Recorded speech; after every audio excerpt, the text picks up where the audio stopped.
I get a lot of questions about what to eat and how to eat it, and all sorts of questions. Can I eat this? Can I eat that? We're going to be talking about a lot of that this morning. In my last Q&A, where I talked about diabetic nerve pain and neuropathy, I said that one of the most important things you can do before you do anything else or with anything else is to take care of your diet and bring down your blood sugar. The blood sugar is the genesis, it's a starting point, it's the cause of almost everything that you're experiencing in diabetes, as well as insulin resistance. That's another arm of it. So it's insulin resistance. I'm talking mainly about type 2 diabetes here. It's insulin resistance and high blood sugar. Okay. So everything that you're experiencing, all the problems, all the symptoms and so on that you're experiencing are as a result of those two things. So if you can bring down your blood sugar, reduce your insulin resistance, then a lot of the problems that you're having will actually subside even without the supplements, because a lot of people ask about supplements. Yes, you can take supplements, but it's always a good idea to attack the primary problem, and then you can augment, you can kind of fill in the gaps and, get some extra benefits by using supplements if you want to. But it is very, very possible to reverse diabetes. I know that sounds really strange to a lot of people. To most people, actually, the word reverse and diabetes together in the same sentence. You can reverse diabetes just by changing your diet and doing a couple of other things. Okay, so the diet is very, very important. So talking about food, let's start with breakfasts. Okay, let's concentrate on breakfast.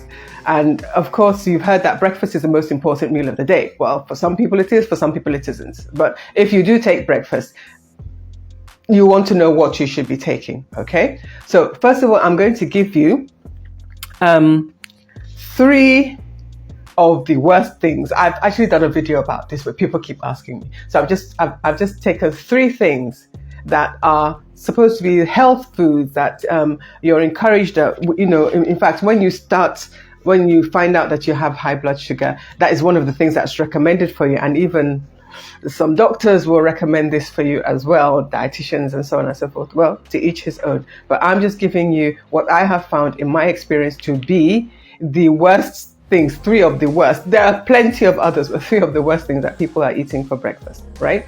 The first one is bread. I have to start with bread because all of us, we've eaten bread since we were little. As soon as we, developed teeth so that we could chew, we've been eating bread. So bread is very much a part of us. Almost everybody. Who hasn't eaten bread? Who didn't used to eat bread for breakfast? And in fact, it's the bread thing is so much a part of some people that I know people that eat bread in the morning. Wow. Okay. Sorry about that. That eat bread in the morning, then they eat bread with their lunch. So if they're eating rice, they'll eat bread with it. If they're eating beans, they'll eat bread with it. They eat bread with akara. They eat bread. I mean, just bread is just it's like a constant. All right. It's a constant throughout the day, and then everything else is an addition. So bread is really, something that so many of us are used to, and it's not even used to. It's like a part of our life, part of our childhood, and it's gone on from there.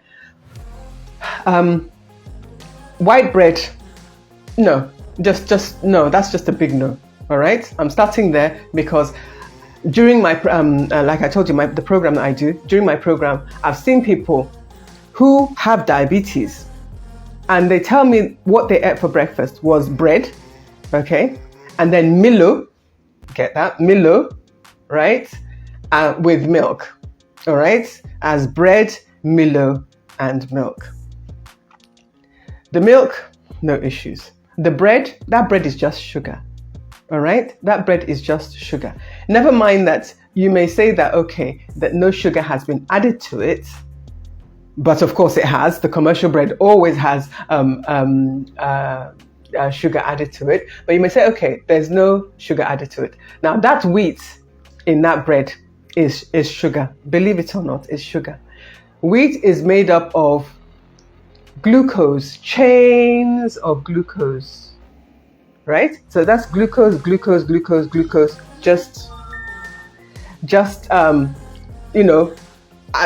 like a necklace, okay? Imagine the necklace. Each bead on the necklace is glucose. And then so you just have strings of glucose just attached to each other. That is bread. That is bread. And when you're talking about blood sugar, what are you talking about? You're talking about blood glucose. So that bread you're eating is just glucose, all right? So what happens, you eat that bread, goes into your stomach, is broken down into what? Glucose. And in fact, the digestion is so fast that even in your mouth, that glucose, that bread is already been broken down to glucose. So sometimes you can even taste the sweetness in your mouth. Even bread that doesn't have sugar in, you can taste the sweetness in your mouth before it's even gotten into your stomach. It's digested that fast. And when it goes into your stomach, it's digested some more, then broken into glucose. And what happens? That glucose goes into your blood to become what? Blood sugar. So you are basically eating sugar with the white bread. Then we move on to the wheat bread. The wheat bread we have here, there's something else I want to say. I'll come to that. The wheat bread that we have, right? That's the most common wheat bread. Is still chains of glucose. The only thing with the wheat bread is that sometimes you may get the wheat isn't completely dehulled, okay? So you may get some of that bran mixed as it's ground, mixed in with the pulp of the wheat, okay? The inside, that white part. So, okay, you get a bit more fiber, a bit more. But the problem is that once that wheat is ground into a fine powder, you will find that it will have almost the same effect on your blood sugar as the white bread. So there's really no point. If the white bread raised your blood sugar from, because we talk about glycemic index, that's how much a particular food will raise your blood sugar, all right? If the white bread raises your blood sugar a lot, and then the wheat bread raises your blood sugar a lot, but just slightly less, what's the point? It still raised your blood sugar.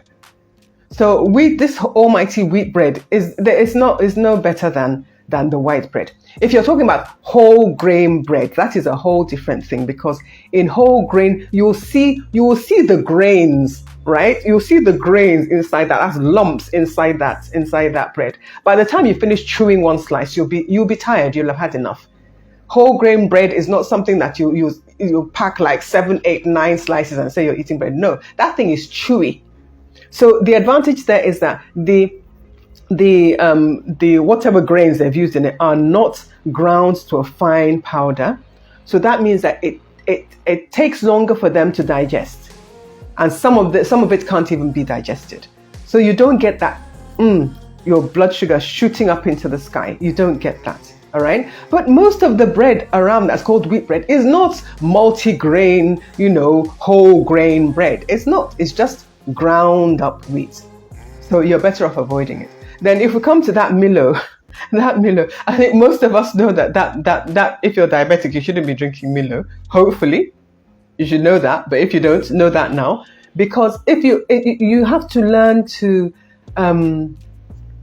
look at labels, to read labels, all right? The last time I checked a can of 𝐖𝐿𝐻, if you look at the percentages of the ingredients in there, you'll find that half of that 𝐖𝐿𝐻 is what? Sugar, table sugar.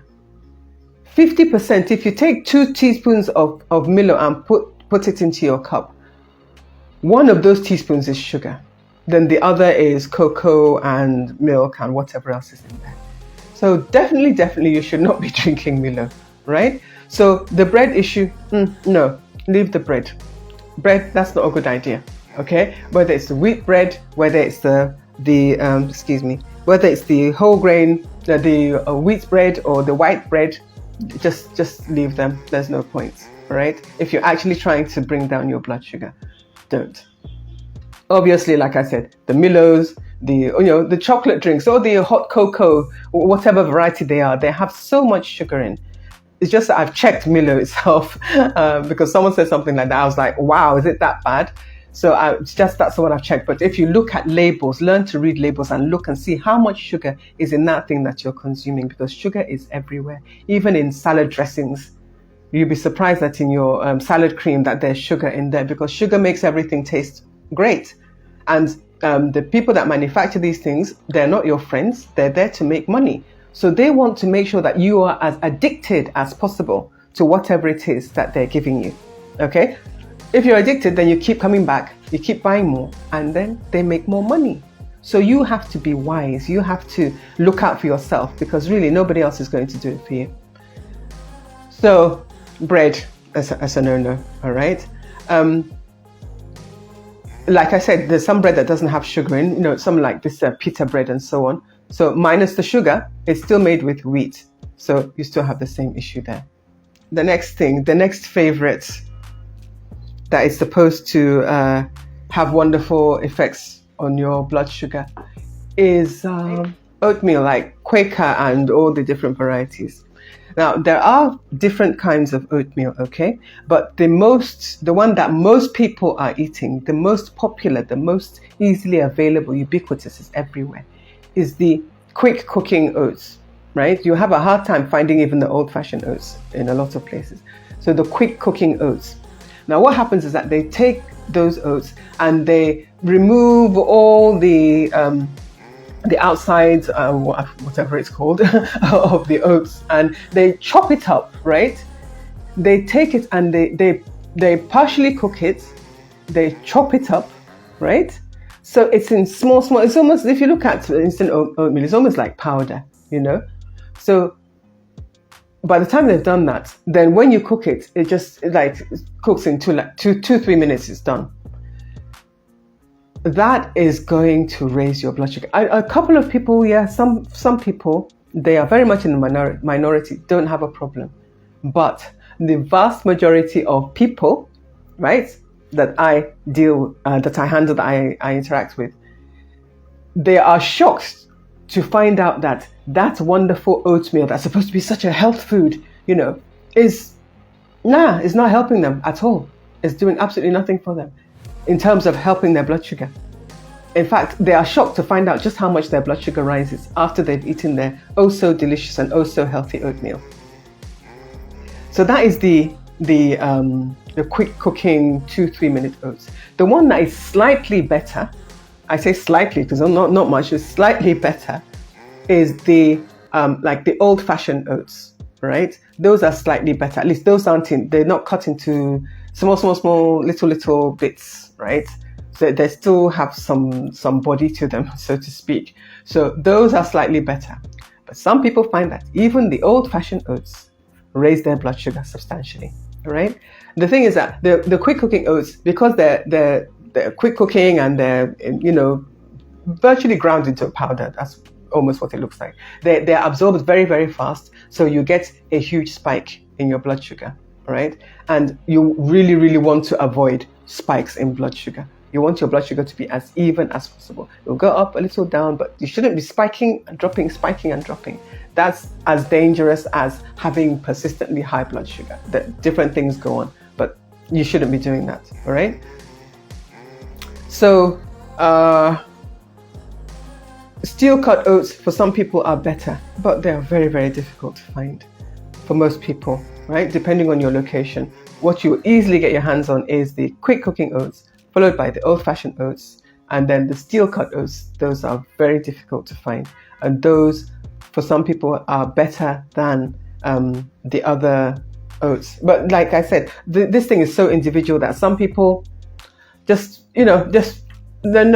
say no. Oats just don't work for me, no matter what they are, whether they're steel-cut, whatever they are, they just don't work for me. So, like I said, people are different, so you really have to test for yourself and see what works for you, right?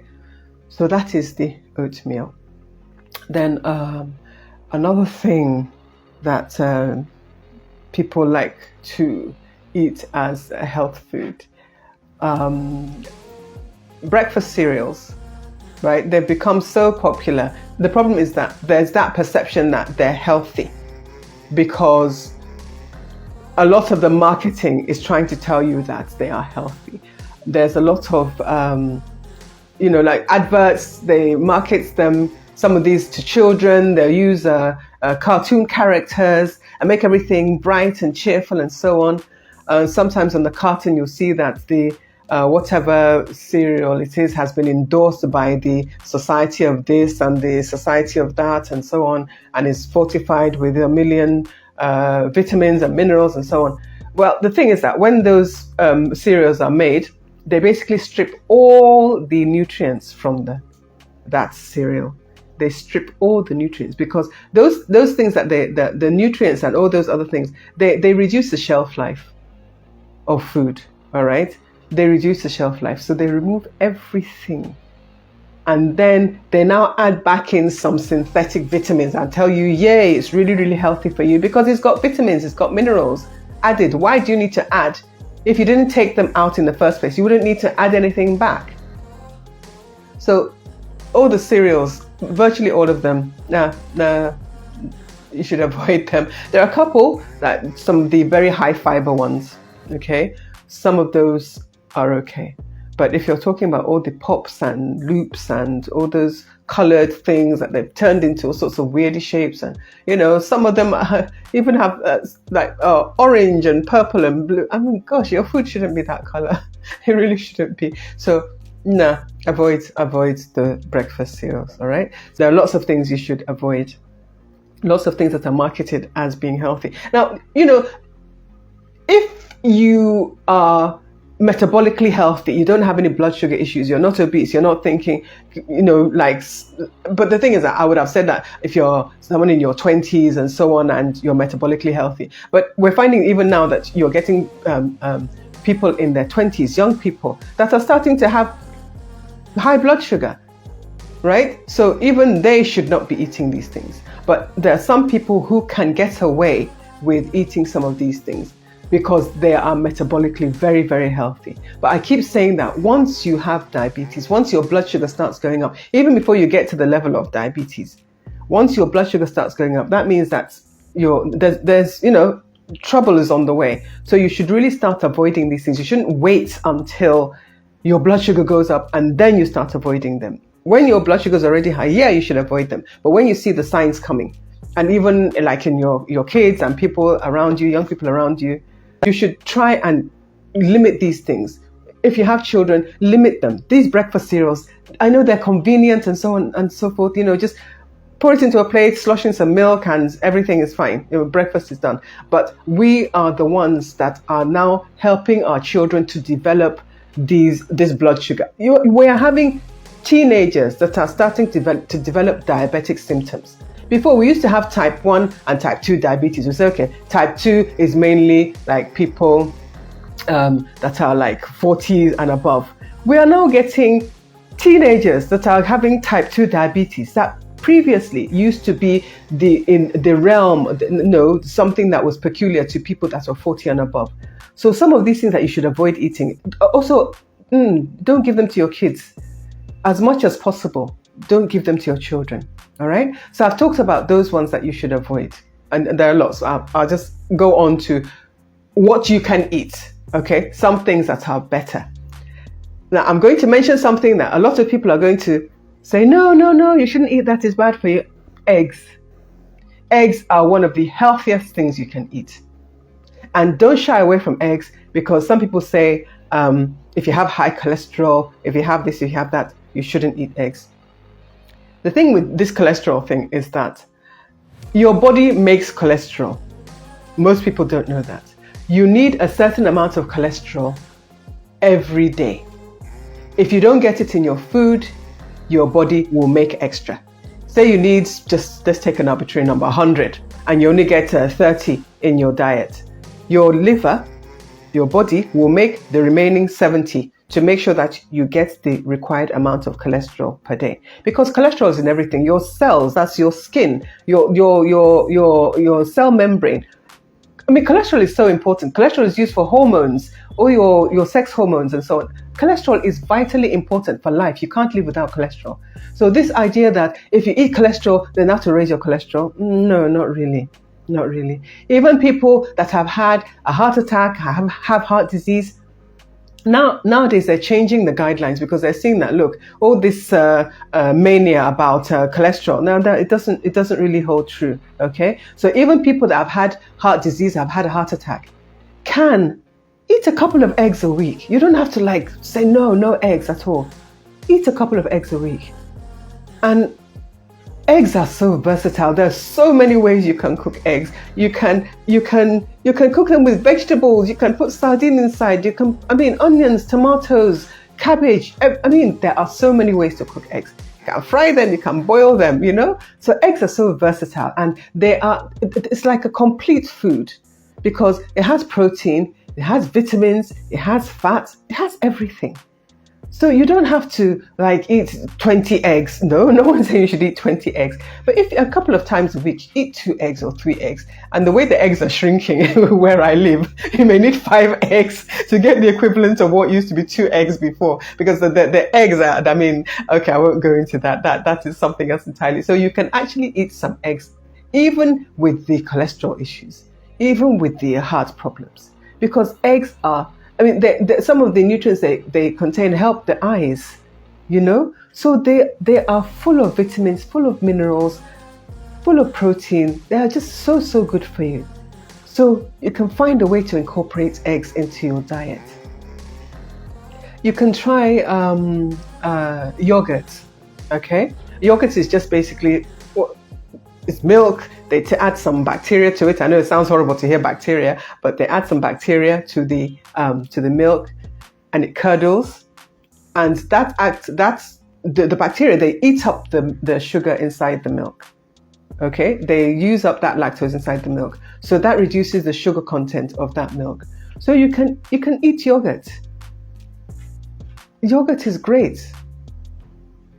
It's not going to have much effect on your blood sugar unless you pile in the sugar, in which case you'll definitely have a problem. Okay, so unsweetened yogurt is great. It has protein, it has some fat, it has vitamins, minerals, so you can eat that. Fish, right? Fish, you can eat sardines, you can eat any kind of fish for breakfast. Team it with some vegetables. Fish and vegetables. There is no way that's going to raise your blood sugar. All these things I've talked about, I not only do I test them myself, right? Because I know everybody is different. I have people that eat these things and I tell them, use your glucose meter and test it. Don't take my word for it. You may say, no, it works for you, it won't work for me. Okay, fine. So you have a blood glucose meter. It's not Dr. Adolzo that's telling you that, no, this thing is going to lower your blood sugar, that it's not going to have an effect on your blood sugar or minimal effect on your blood sugar. This is your glucose monitor telling you.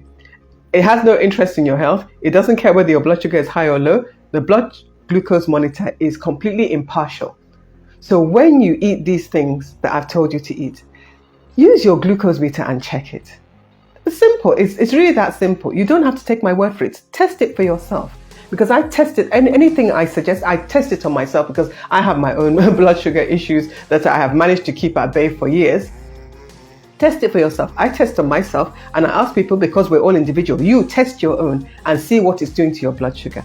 So by the time you eat that fish, whatever variety of fish you want, however you want to prepare it, and some vegetables, you can even combine it to have it with the yogurt or, with the eggs. Just make a mishmash of anything with any of these things.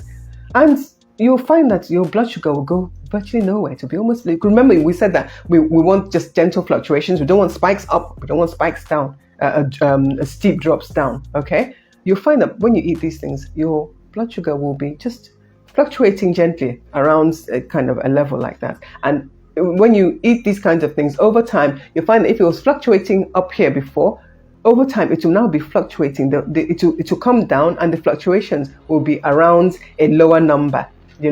So when I tell you that you can change the way you eat to bring down your blood sugar, I have testimonials all over the place. I do these things on myself, and I have people that have done them, people that have taken part in my programs, people that I've consulted with. It works. It really does work.